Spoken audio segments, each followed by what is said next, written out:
आप सोचेंगे कि अगर रेगिस्तान में इतने सारे तिनके हैं, कब मैं बढ़ा दूं, कुछ अपनी तरफ से कुछ तिनके लाकर डाल दूं? नहीं ला सकते, जितने हैं बस उतने हैं।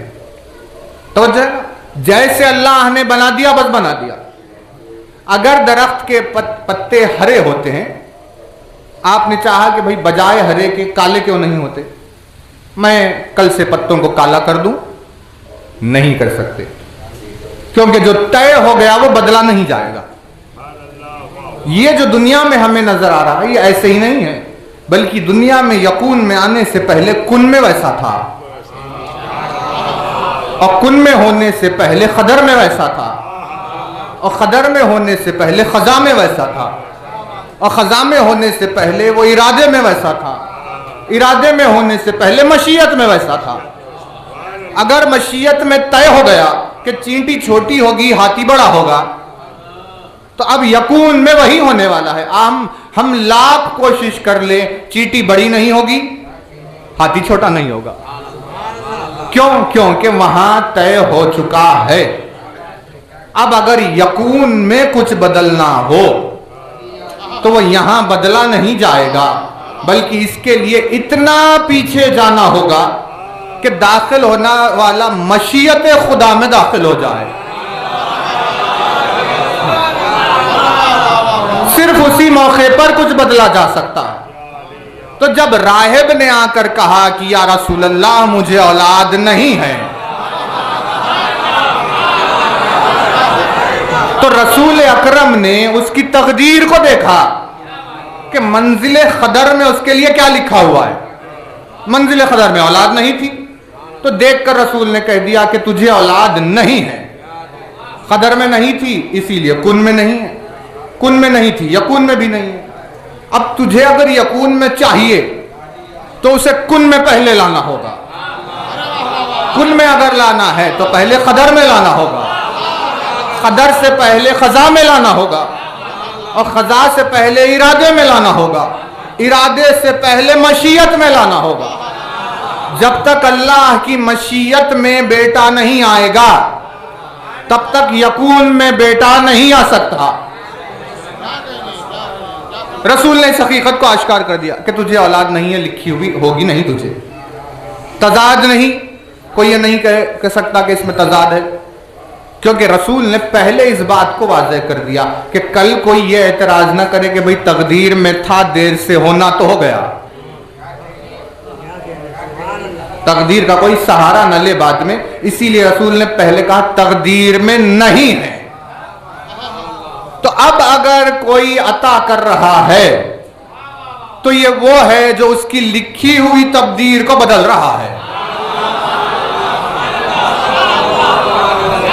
और हुसैन ने कहा राहिब मैंने तुझे एक बेटा दिया,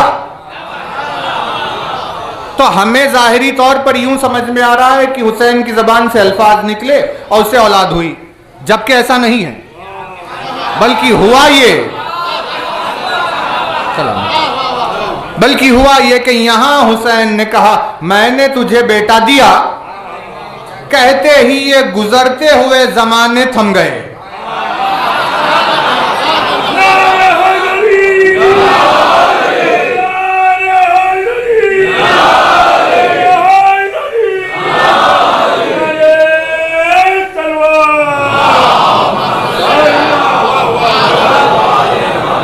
मैंने तुझे औलाद अता की, ये कहते ही ये गुजरता हुआ टाइम रुक गया और टाइम पलटने लगा पीछे की तरफ। इतना पीछे गया कि राहिब की नस्ल तक पहुंच गया, उससे और पीछे गया कि आदम तक पहुंच गया, उससे और पीछे गया कि खिलकत जमीन तक पहुंच गया, उससे और पीछे गया कि कायनात के वजूद के वो नुक्ते के आगाज तक पहुंच गया। अब उससे और पीछे गया, मंजिल यकून से आगे निकलकर कुन में पहुंच गया, कुन से और पीछे गया और जाकर खजा में पहुंच गया, खजा से और पीछे गया खदर में पहुंच गया, खदर से और पीछे गया इरादे में पहुंच गया, इरादे से और पीछे गया मशीयत में पहुंच गया। अब वहां मशीयत में लिखा गया एक बेटा,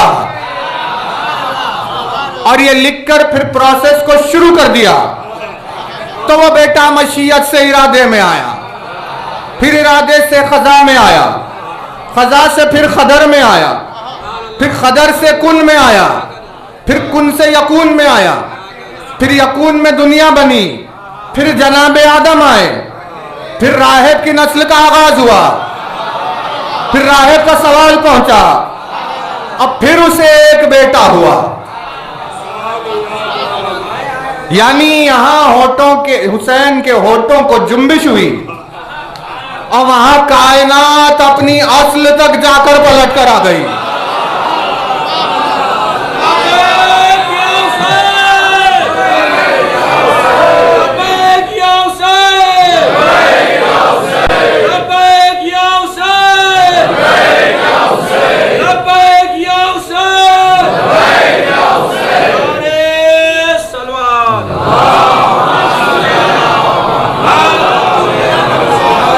यहां हुसैन के होठों को जुम्बिश हुई और वहां कायनात अपनी असल तक जाकर आ गई। और ऐसा कायनात को अपनी नुक्ता इब्तिदा तक पहुंचाकर इंतहा तक चंद लम्हों में हुसैन ने 7 मर्तबा कर दिया।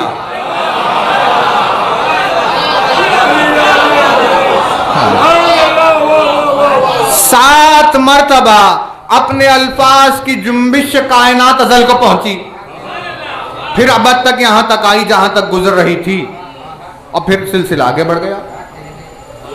आरिफ भी देखिए, राहिब जब आया रसूल की बारगाह में तो आरिफ हुआ ना, जब रसूल से सवाल कर रहा है मतलब आरिफ है। जो खुदा को पहचानता है वही उसके रसूल से सवाल करता है किसी मजहब का, लेकिन अपनी मुश्किल में रसूल के पास आया। इसी को कहते हैं मारिफत। कितनी दूर से रसूल के करीब आ गया, दौलत औलाद लेकर गया, जो पहलू में थे वो पहलू ही में रह गए, क्योंकि कमी थी मारिफत की। इसीलिए उनका दीन दीन ही नहीं हुआ, क्योंकि दीन का आगाज तो मारिफत से होता है। सवाल किया तो इरफान में अपने ज़र्फ को भी पहचानता था। 7 बेटों के आने के बाद उसने देखा कि भाई 7 तक तो मैं पाल सकता हूं, 8वें बेटे को पालने में मुश्किलें होगी, क्योंकि औलाद के साथ इंसाफ नहीं कर सक रहा था और उसके ज़र्फ से बाहर हो रही थी बात। तो उसने कहा या हुसैन बस। यानी हुसैन ने बस नहीं कहा, राहिब ने बस कहा। अता में कोई कमी नहीं थी, लेने वाले का ज़र्फ कम पड़ रहा था।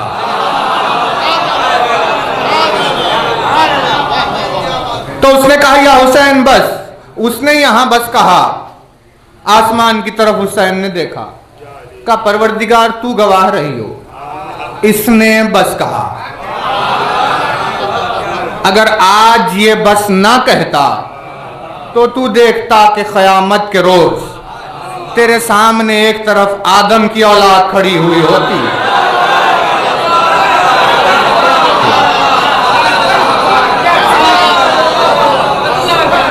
और दूसरी तरफ राहिब की औलाद खड़ी हुई होती। हुसैन नाम है वो जिन्हें कई लोगों ने बस कहा, जिसमें सिर्फ मखलूक नहीं है बल्कि जब रोज़े आशूर अपनी शुजाअत के जलवे दे रहे थे तो कायनात और कौनैन के माबूद ने कहा या हुसैन बस।